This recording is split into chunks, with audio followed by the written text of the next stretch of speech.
रूस यूक्रेन के बाद पोलैंड के ऊपर कर सकता है हमला। दोस्तों, ऐसा क्यों कहा जा रहा है कि रूस यूक्रेन के बाद पोलैंड पर हमला कर सकता है? दोस्तों, इस वक्त पुतिन के गुस्से के आगे पूरी दुनिया बेबस नजर आ रही है। ऐसा है कि अपने को सुपर पावर कहने वाला अमेरिका रूस को रोकने के लिए प्रतिबंध के ऊपर प्रतिबंध लगाता ही रह गया, लेकिन अभी तक अमेरिका को समझ नहीं आ रहा आखिर रूस को रोके तो कैसे रोके। अंदेशा ये जताई जा रही है कि रूस यूक्रेन पर हमले और तेज कर सकता है। ऐसा माना जा रहा है रूस का आक्रामक होने का वजह यूक्रेन पर कब्जे में देरी, जबकि रूस का योजना था कि यूक्रेन पर 2 दिन में ही कब्जा कर लिया जाएगा। लेकिन 2 दिन तो क्या, 2 हफ्ते से भी ज्यादा समय बीत चुका है, अभी तक रूस को कामयाबी नहीं मिल पा रहा है। जानकारों का मानना है कि ये युद्ध लंबी खींचने की वजह से पुतिन और भी आक्रामक हो सकते हैं, यानी कि रूस यूक्रेनी फौज को कुचलने के लिए हर संभव प्रयास कर सकता है। कुछ जानकारों का ये भी मानना है रूस और यूक्रेन का ये युद्ध की चिंगारी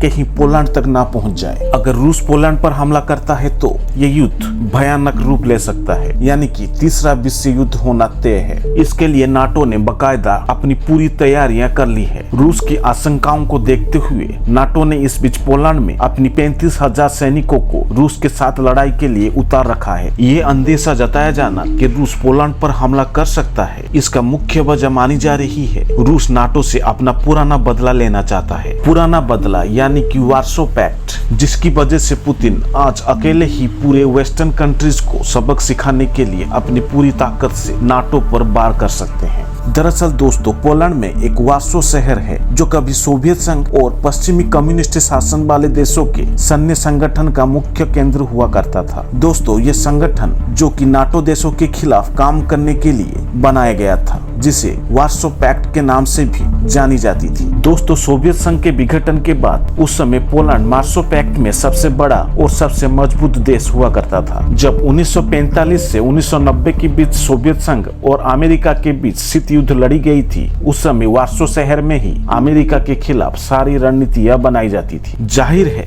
समय के साथ आज सब कुछ बदल गया है। वही वार्सो शहर कभी वहां अमेरिका के खिलाफ रणनीतियां बनाई जाती थी, आज वही जगह नाटो देशों का मुख्य सैन्य केंद्र है, जो कि अभी रूस के खिलाफ लड़ने के लिए नाटो देशों का मुख्य सैन्य ठिकाना बनाया गया है। जब दोस्तों 1991 में सोवियत संघ टूट गई, उस समय पोलैंड के तत्कालीन सरकार ने तय की थी और रूस के साथ अपने सारे संबंध तोड़कर नाटो के साथ जाने के लिए, और पोलैंड ने भी वही किया। साल 1999 में अपने आप को नाटो में शामिल कर दिया था। दोस्तों, आज इसी पोलैंड में नाटो ने अपनी 35,000 सैनिकों को रूस के खिलाफ लड़ने के लिए उतार रखा है, यानी कि नाटो देश भी पूरी तरह से तैयार है रूस के साथ 2-2 हाथ करने के लिए। जैसा कि दोस्तों आर्टिकल 5 कहता है कि अगर नाटो सदस्य देशों पर कोई भी देश हमला करता है तो ये हमला पूरा नाटो पर हुआ हमला माना जाएगा। वैसे तो रूस और यूक्रेन के बीच जो युद्ध अभी चल रहा है, कहीं ना कहीं ये युद्ध वार्सो शहर से जुड़ा हो सकता है, क्योंकि नाटो ने 1991 सोवियत संघ के विघटन के बाद रूस से वादा किया था अगर वो वार्सो पैक्ट समझौते को खत्म कर देता है तो नाटो भविष्य में कभी भी पूर्वी यूरोप के उन देशों को अपने सैन्य संगठन में शामिल नहीं करेगा जो पहले से सोवियत संघ का हिस्सा थे। नाटो के बहकावे में आकर बस यही गलती कर दिया था रूस ने। 1991 में सोवियत संघ का विघटन के बाद